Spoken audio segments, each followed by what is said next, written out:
สวัสดีค่ะก็กลับมาช่องรักสุขภาพอีกแล้วนะคะช่องของคนรักสุขภาพค่ะวันนี้เอาเค้กอีก1ตัวนะคะที่น่าทานมากๆนั่นก็คือเค้กโยเกิร์ตนะคะหรือเค้กกรีกโยเกิร์ตนะคะสำหรับคนทานคีโตทุกคนนะคะก่อนไปดูก็อย่าลืมกดไลค์กดแชร์และกด Subscribe ช่องนี้ด้วยนะคะเดี๋ยวเราไปเริ่มลงมือกันเลยค่ะ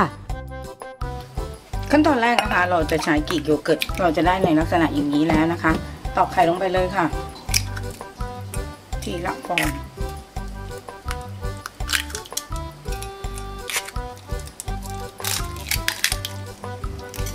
ตีให้เข้ากันนะคะ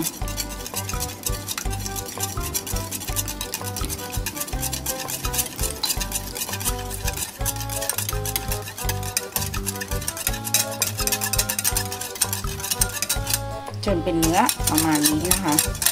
น้ำตาลรอหั่งกล้วยค่ะหลังจากนั้นนะคะให้ใส่นะคะแป้งอัลมอนด์นะคะผสมแป้งมะพร้าวลงไปนะคะแล้วก็คนสมให้เข้ากันนะคะมันจะเป็นลักษณะอย่างนี้ค่อยๆคนนะ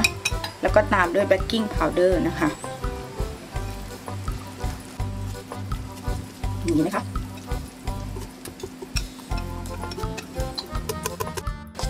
ตามด้วยเบกกิ้งพาวเดอร์นะคะผสมให้เข้ากัน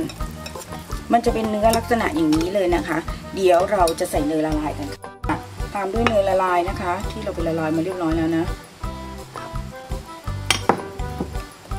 คนส่วนผสมให้เข้ากันค่ะเป็นอะไรที่ง่ายนะมีแค่ตะกร้อมือเท่านั้นนะคะ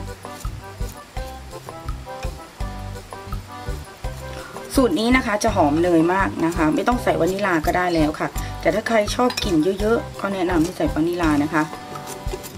ตีทุกอย่างให้เข้ากันเนาะตอนต้องใช้เวลาหน่อยนึงนะคะ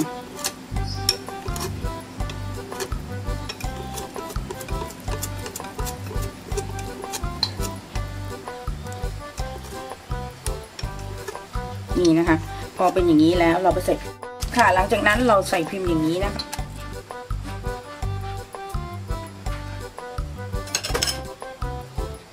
สูตรนี้นะคะจะนุ่มนะคะตัวเค้กจะนุ่มมากๆนะคะและเนื้อจะละเอียดนะคะ